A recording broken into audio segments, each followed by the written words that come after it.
Do you like Zillow? Everyone likes Zillow. Let's talk about why realtors hate Zillow and why Zillow is costing you money.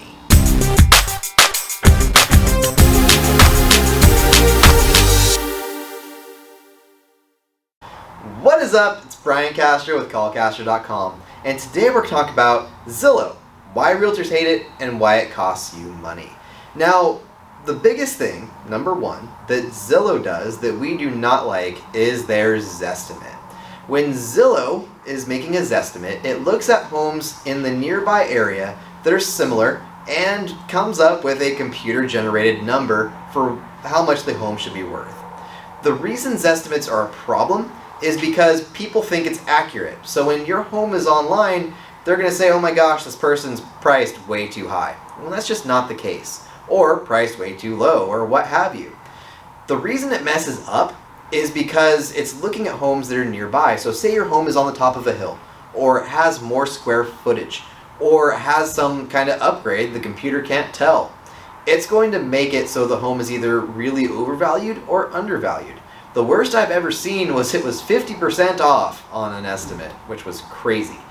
It's not usually that bad, but it's still usually pretty bad. So how do you fight this estimate? Get a CMA.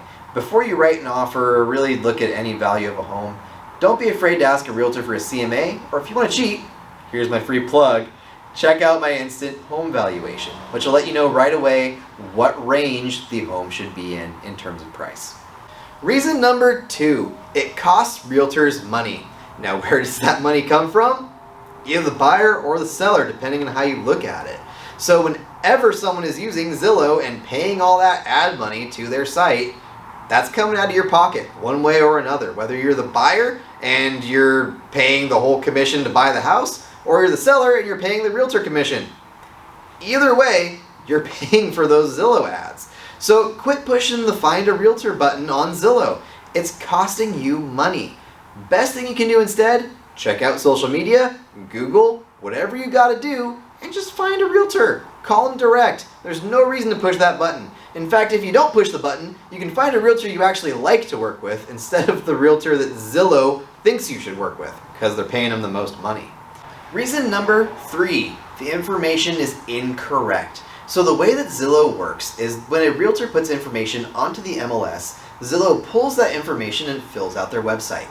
But not all MLS are the same. There's hundreds, if not thousands, across the country. So the information they pull doesn't always load properly. This means that listings that look live might not be live. The square footage might not be right. The number of rooms might not be right. And again, that doesn't necessarily sound like a big deal up until it's your listing. When your listing is online and all of a sudden it's showing this 500 square feet less, or that the price is wrong, or it's not on the market, or the pictures don't load, all of the people that get the listing as it's going live, especially in this crazy market, won't look at the house because they're looking at Zillow and the information's incorrect. This will cost you when you're selling a home because you won't get as many people looking, and it'll cost you when you're buying a home because you'll miss out on a listing that you might otherwise like because the information is incorrect. And as realtors, we'll get a call for a home that's either not on the market or otherwise isn't what someone's looking for, and it's really frustrating. So how do you fix this? Again, just don't use Zillow. Your local realtors put the information into the MLS and load it on their website. So if you use a realtor's website locally, it doesn't have to translate for all these different areas. Usually, a local realtor's website will be much more accurate than Zillow and treat you much better, even though the search engine might be a little bit clunkier because we don't have the same budget that Zillow does. So overall, what we learned today? Avoid Zillow. Talk to a realtor. That's the whole thing that Zillow does anyways. It connects you with the realtor. It'll save you money, you'll get more accurate information, and overall, check out my website. It does everything Zillow does, just better. If you have any questions, call Castro, and I'll talk to you soon.